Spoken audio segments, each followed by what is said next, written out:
आदरणीय सभापति जी, ये 100% वाली बात, ये सैचुरेशन वाली बात देश की अनेक समस्याओं का समाधान तो है ही। उस नागरिक की समस्याओं का समाधान इतना ही नहीं है, देश की समस्याओं का समाधान है।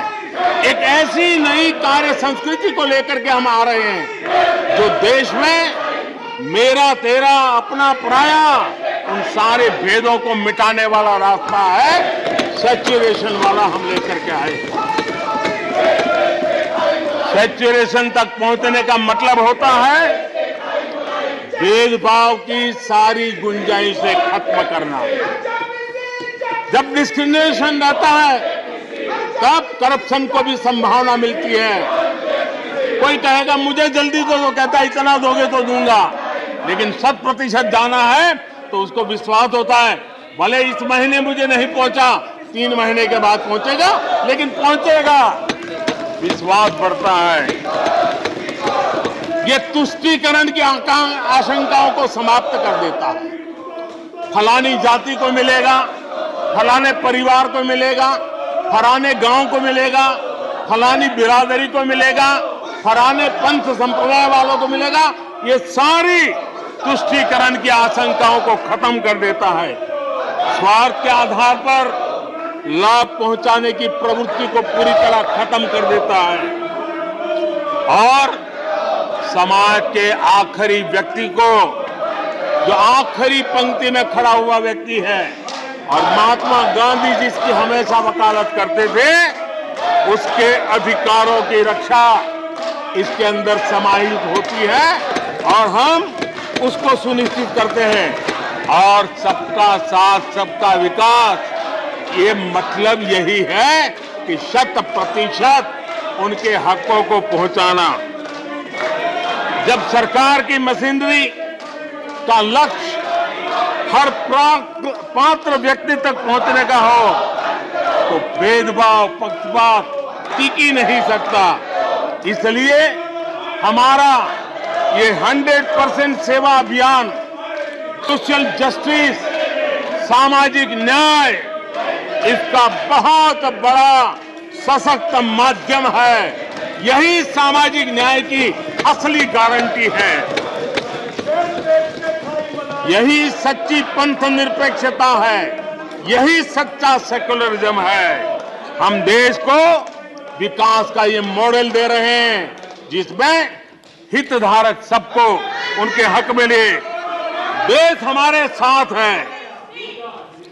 कांग्रेस को बार बार देश नकार रहा है, लेकिन कांग्रेस और उसके साथी अपनी साजिशों से बाज नहीं आते हैं और जनता ये देख भी रही है और उनको हर मौके पर सजा भी देती रही। आदरणीय सभापति जी, हमारे देश की आजादी में 1857 से लेकर के स्वतंत्र संग्राम का कोई भी दशक उठा लीजिए, हिंदुस्तान का कोई भी भूभाग उठा लीजिए, मेरे देश की आजादी की लड़ाई में मेरे देश के आदिवासियों का योगदान स्वर्णिम पृष्ठ से भरा पड़ा हुआ है। गर्व होता है देश को कि मेरे आदिवासी भाइयों ने आजादी के महात्म्य को समझा था, लेकिन दशकों तक मेरे आदिवासी भाई विकास से वंचित रहे और विश्वास का सेतु तो कभी बन ही नहीं पाया। आशंकाओं से भरी हुई व्यवस्था बनी और उन नौजवानों के मन में बार बार सरकारों के लिए सवाल उठते चले गए, लेकिन उन्होंने सही नियत से काम किया होता, नेक नियत से काम किया होता, आदिवासियों के कल्याण के प्रति समर्पण भाव से काम किया होता, तो आज 21वीं सदी के तीसरे दशक में मुझे इतनी मेहनत नहीं करनी पड़ती, लेकिन उन्होंने नहीं किया। अटल बिहारी वाजपेयी की सरकार थी, पहली बार इस देश में आदिवासियों के विकास के लिए अलग मंत्रालय बना। पहली बार आदिवासियों के कल्याण के लिए, भलाई के लिए, विकास के लिए अलग बजट की व्यवस्था हुई। आदरणीय सभापति जी, हमने 110 जिलों को आकांक्षी जिलों के रूप में आइडेंटिफाई किया, जो विकास में पीछे रह गए, सामाजिक न्याय जैसे महत्व का है, एवं भौगोलिक रूप से भी जो पीछे रह गए हैं उनको न्याय दिलाना उतना ही आवश्यक होता है। और इसलिए हमने 110 आकांक्षी जिले और 110 में आधे से अधिक वो इलाके हैं जहां बहुल जनसंख्या जनजातीय है, मेरे आदिवासी भाई बहन रहते हैं। 3 करोड़ से ज्यादा आदिवासी भाइयों को इसका सीधा लाभ मिला है, उनके जीवन में बदलाव आया है। इन क्षेत्रों में शिक्षा, स्वास्थ्य, इंफ्रास्ट्रक्चर, इसमें अभूतपूर्व सुधार हुआ है, क्योंकि हमने 110 जिलों पर विशेष फोकस किया है, उनका रेगुलर मॉनिटरिंग कर रहे हैं। यहां पर हमारे कुछ माननीय सदस्यों ने ट्राइबल सब प्लान की बात का जिक्र किया था। मैं ऐसे साथियों का अनुरोध करता हूं कि जरा समय निकाल करके किसी पढ़े लिखे व्यक्ति की मदद लेकर के बैठिए, जो बजट को अध्ययन कर सकता है, थोड़ा समझा सकता है, और आप देखेंगे तो पता चलेगा कि बजट में शेड्यूल्ड ट्राइब कंपोनेंट फंड्स, इसके तहत 2014 के पहले की तुलना में 5 गुना अधिक वृद्धि हुई है।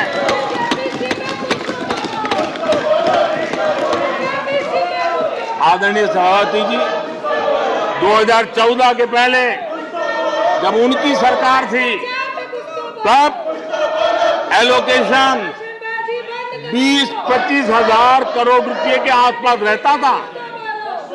बहुत पुरानी बात नहीं है, सिर्फ 20-25 हजार करोड़ रुपए। आज यहां आकर के गीत गा रहे हैं।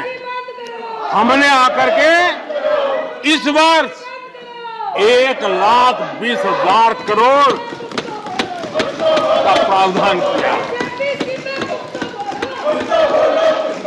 हमने बीते 9 वर्षों में हमारे आदिवासी, हमारे जनजातीय भाई बहनों के उज्जवल भविष्य के लिए और बच्चों के उज्जवल भविष्य के लिए 500 नए एकलव्य मॉडल स्कूल स्वीकृत किए हैं, और ये 4 गुना ज्यादा बढ़ोतरी है। इतना ही नहीं, स्कूलों में टीचर, स्टाफ, इस बार हमने 38,000 नए लोगों के रिक्रूटमेंट का, हमने भर्ती का इस बजट में प्रावधान किया। आदिवासियों के कल्याण के लिए समर्पित हमारी सरकार ने, मैं जरा आपको फॉरेस्ट राइट एक्ट की बात की तरफ ले जाना चाहता हूं। आदरणीय सभापति जी, देश आजाद होने से लेकर हमारे आने से पहले, 2014 के पहले, आदिवासी परिवारों को 14 लाख जमीन के पट्टे दिए गए। पिछले 7-8 वर्षों में हमने 7 लाख नए पट्टे दिए। यह अभूतपूर्व काम हुआ है। हमारे आने से पहले 23,000 सामुदायिक पट्टे दिए गए थे, 23,000। हमारे आने के बाद 80,000 से अधिक सामुदायिक पट्टे दिए गए हैं।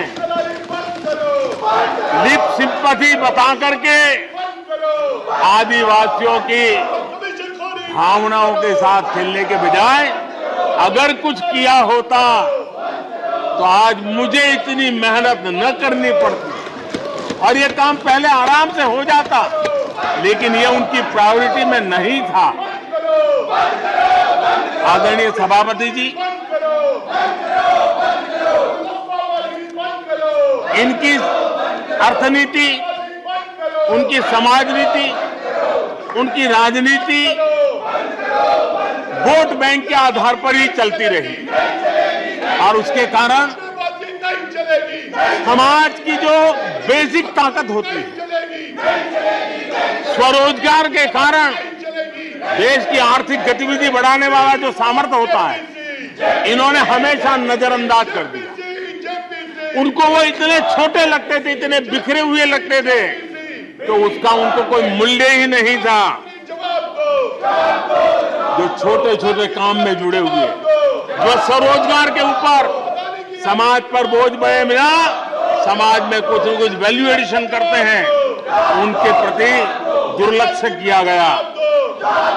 छोटे काम में जुटे इन करोड़ों लोगों को भुला दिया गया। मुझे गर्व है कि मेरी सरकार ने रेहड़ी वाले, ठेले वाले, फुटपाथ पर व्यापार करने वाले लोगों की सुन ले, ब्याज के चक्कर में जिनके जीवन तबाह हो जाते थे, दिन भर का पसीना ब्याजखोरों के घर जाकर के चुकाना पड़ता था, उन गरीबों की चिंता हमने की, उन रेहड़ी ठेले पटरी वालों की चिंता हमने की। और आदरणीय सभापति जी, हमने इतना ही नहीं, हमारे विश्वकर्मा समुदाय जो समाज निर्माण के अंदर एक भूमिका देते हैं, जो अपने हाथ से औजार की मदद से कुछ न कुछ सृजन करते रहते हैं, समाज की आवश्यकताओं की बहुत बड़ी मात्रा में पूर्ति करते हैं। चाहे हमारा बंजारा समुदाय हो, चाहे हमारे गुमंद जाति के लोग हैं, हमने उनकी चिंता करने का काम किया है।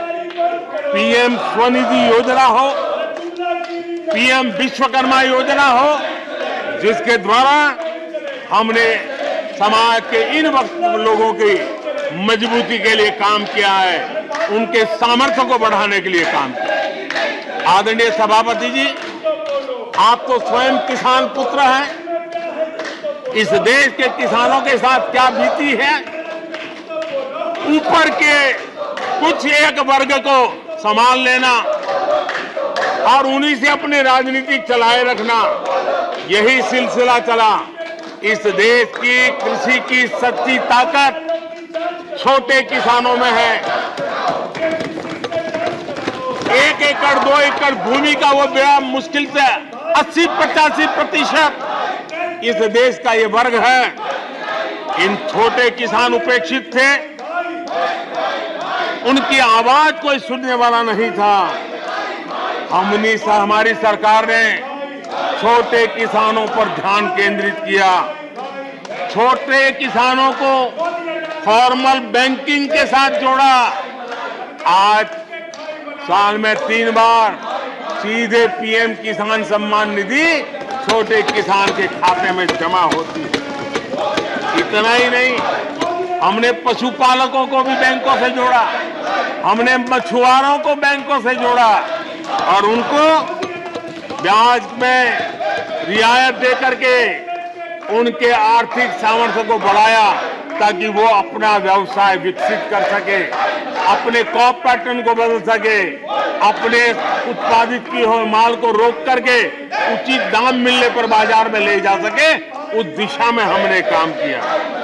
आदरणीय सभापति जी, हम जानते हैं हमारे देश के बहुत सारे किसान ऐसे हैं कि जो बरसाती पानी पर उनको गुजारा करना पड़ता है। सिंचाई की व्यवस्था ये पिछली सरकारों ने की नहीं। हमने और देखा है कि ये छोटे किसान पानी बरसाती के भरोसे जीने वाले मोटे अनाज की खेती करते हैं, पानी होता नहीं है। ये मोटे अनाज की खेती करने वाले किसानों को हमने विशेष स्थान दिया। हमने यूएन को लिखा कि मिलेट ईयर मनाइए, दुनिया में भारत के मोटे अनाज की एक ब्रांडिंग बने, मार्केटिंग बने और उसके सुविचारित रूप से अब उस मोटे अनाज को श्री अन्न के रूप में, जैसे श्रीफल का महात्मा है, वैसे ही श्री अन्न का महात्मा बने और छोटे किसान जो पैदावार करते हैं उनको उचित दाम मिले, ग्लोबल मार्केट मिले, देश में क्रॉप पैटर्न में परिवर्तन आए। और इतना ही नहीं, ये मिलेट सुपरफूड है, पोषण के लिए बहुत बड़ी ताकत है। हमारे देश के नई पीढ़ी को पोषण की समस्या के समाधान में भी ये काम आए, जो मेरे छोटे किसान को भी मजबूत करेगा। हमने फर्टिलाइजर में भी अनेक नए विकल्प डेवलप किए हैं, उसका भी लाभ मिल रहा है। आदरणीय सभापति जी,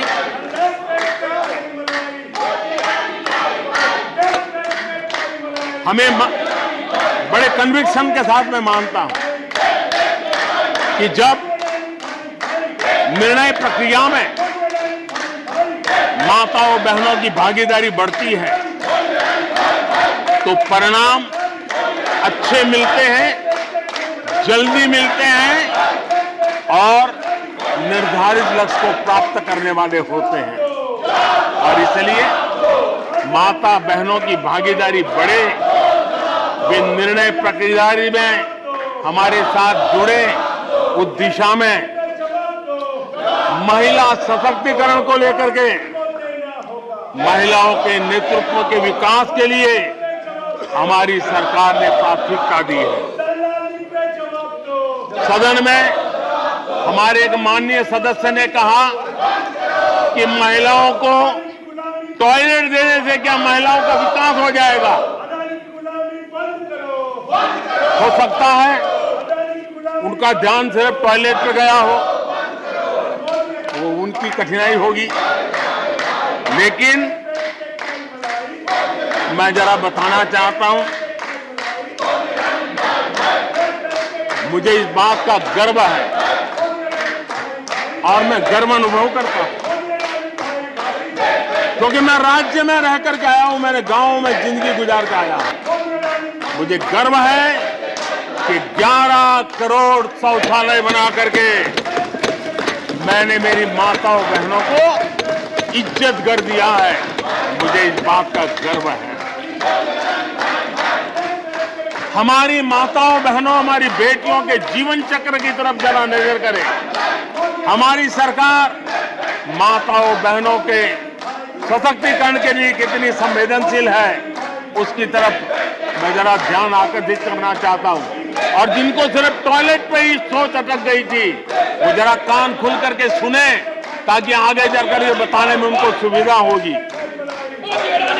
गर्भावस्था के दौरान शिशु को पौष्टिक खाना मिले, इसके लिए हमने मातृ वंदना योजना चलाई और इसके लिए प्रेगनेंसी के समय महिला के बैंक खाते में सीधा पैसा जाए, ताकि उसको पोषण से उसके गर्भ में जो बच्चा है उसके स्वास्थ्य को भी लाभ हो।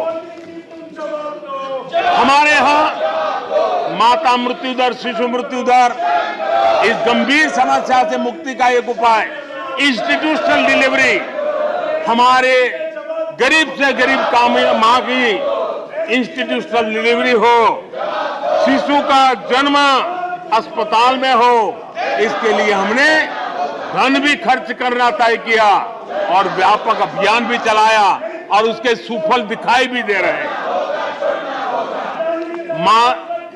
हम जानते हैं किसी न किसी मानसिक विकृति के कारण बेटियों को मां के कोख में ही मारने की प्रवृत्ति बढ़ गई थी। ये समाज के लिए कलंक था।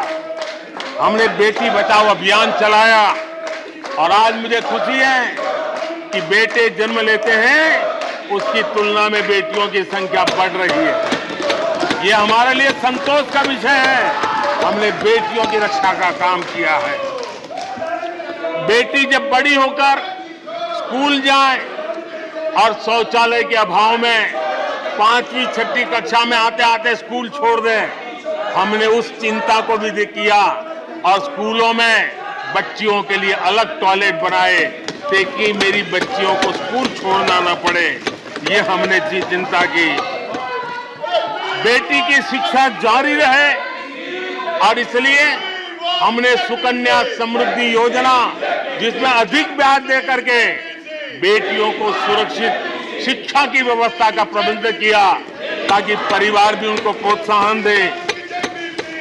बेटी बड़ी होकर अपना काम करने के लिए बिना गारंटी मुद्रा योजना से लोन ले सके, अपने पैरों पे खड़ी हो सके।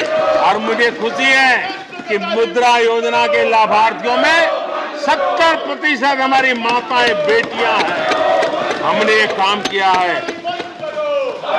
मां बनने के बाद भी नौकरी जारी रख सके, इसके लिए मातृत्व अवकाश में हमने वृद्धि की है, वो डेवलप कंट्रियों से भी कभी-कभी ज्यादा है। ये काम हमने किया है। बेटियों के लिए हमने सैनिक स्कूल खोल दिए हैं।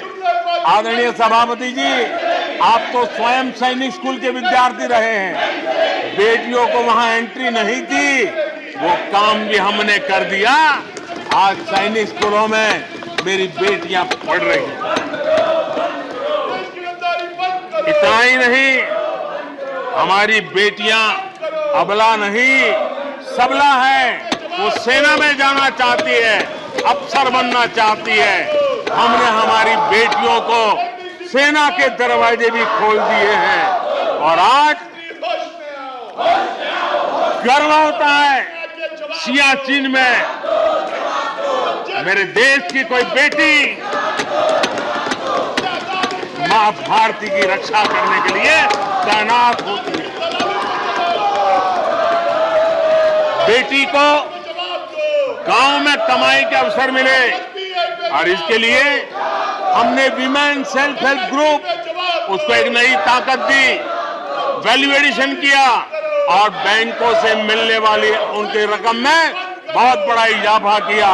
और इसलिए वो भी हमने उनकी प्रगति के लिए हमारी माताओं, बेटियों को, बहनों को लकड़ी के धुएं से जिंदगी में मुसीबतें झेलनी न पड़े, इसलिए हमने उज्ज्वला योजना से गैस का कनेक्शन दिया।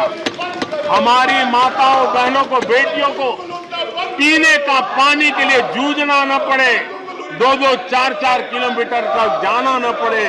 हमने नल से घर तक पानी पहुंचाने का अभियान चलाया, ताकि मेरी माताओं, बेटों को, बेटियों को, बहनों को, बेटियों को अंधेरे में गुजारा न करना पड़े। इसलिए हमने सौभाग्य योजना से ऐसे गरीब परिवारों तक बिजली पहुंचाई। बेटी, मां, बहन कितनी ही गंभीर बीमारी हो, लेकिन कभी बताती नहीं है। उसको चिंता रहती है कि कहीं बच्चों पे कर्ज हो जाएगा, परिवार पर बोझ हो जाएगा, वो पीड़ा सहती है, लेकिन अपने बच्चों को अपनी बीमारी के विषय में नहीं बताती है। उन माताओं, बहनों को आयुष्मान कार्ड दे करके अस्पताल में बड़ी से बड़ी बीमारी से मुक्ति का रास्ता हमने खोल दिया है। आदरणीय सभापति जी, बेटी का संपत्ति पर अधिकार हो, इसलिए हमने सरकार की तरफ से जो आवाज देते हैं उसमें बेटी के राइट को निश्चित किया, उसके नाम पर प्रॉपर्टी करने का काम किया। हमने महिला सशक्तिकरण के लिए हमारी माताओं, बहनों को जो भी छोटी मोटी बचत कर लें, मुसीबत झेल करके बचत करना माताओं, बहनों का स्वभाव होता है, और वो घर में अनाज के डिब्बे में पैसे रख करके गुजारा करती है। उस मुसीबत में निकाल के हमने उसको जनधन के खाते दे दिए, बैंक में पैसा जमा करे, इसकी व्यवस्था कर दी। और आदरणीय सभापति जी, इस बजट सत्र के लिए तो गर्व की बात है कि बजट सत्र का प्रारंभ महिला राष्ट्रपति के द्वारा होता है, और बजट सत्र का विधिवत प्रारंभ महिला वित्त मंत्री के स्तर पर होता है। देश में ऐसा संयोग पहले कभी नहीं आया जो आज आया है। और हमारा तो प्रयास रहेगा कि ऐसे शुभ अवसर आगे भी देखने को मिले।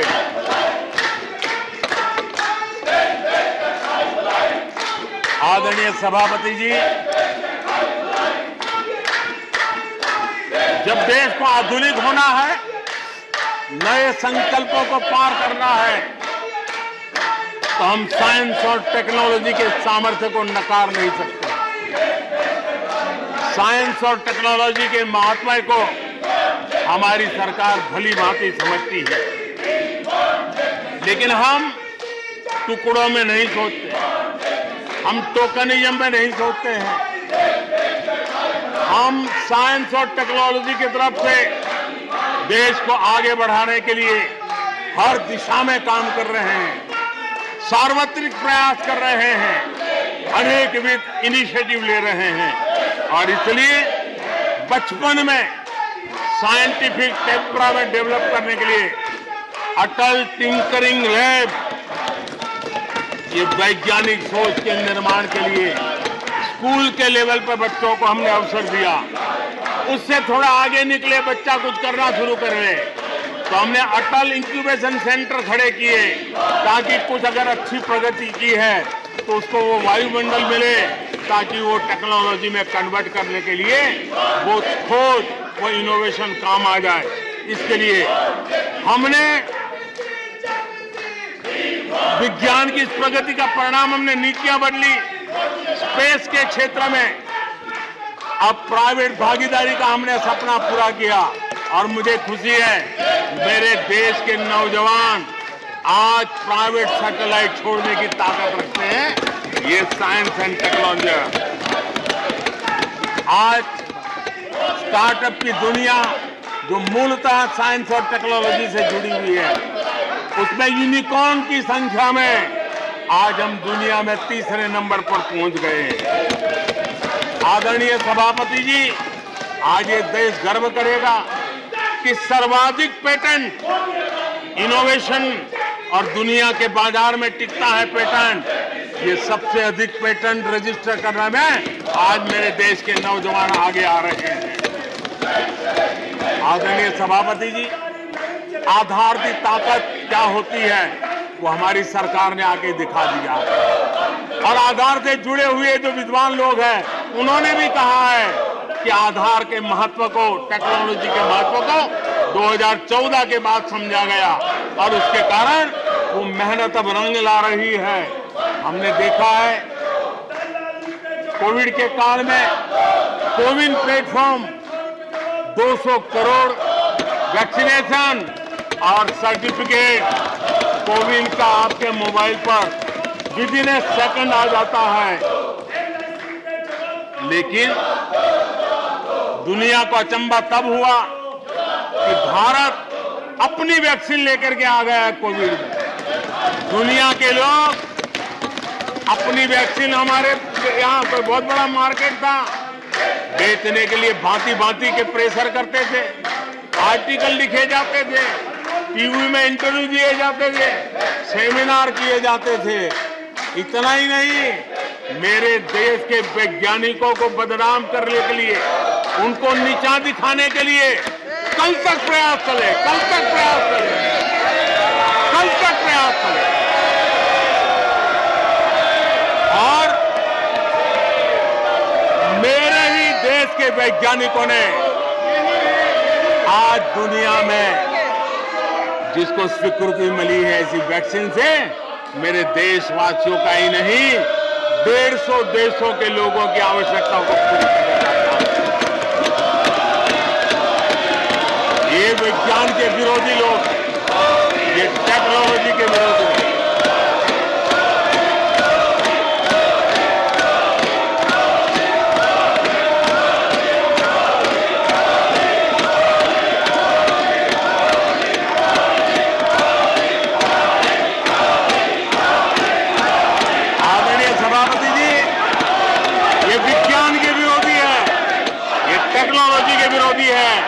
हमारे वैज्ञानिकों को बदनाम करने का कोई मौका नहीं छोड़ते। फार्मेसी की दुनिया में हमारा देश एक ताकत बन के उभर रहा है। दुनिया की फार्मेसी का हब बन रहा है। हमारे नौजवान नए नए इनोवेशन कर रहे हैं, उसको बदनाम करने के रास्ते खोज रहे हैं ये लोग। उनको देश की चिंता नहीं है, अपने राजनीतिक उठापटक की चिंता है। ये दुर्भाग्य है देश का।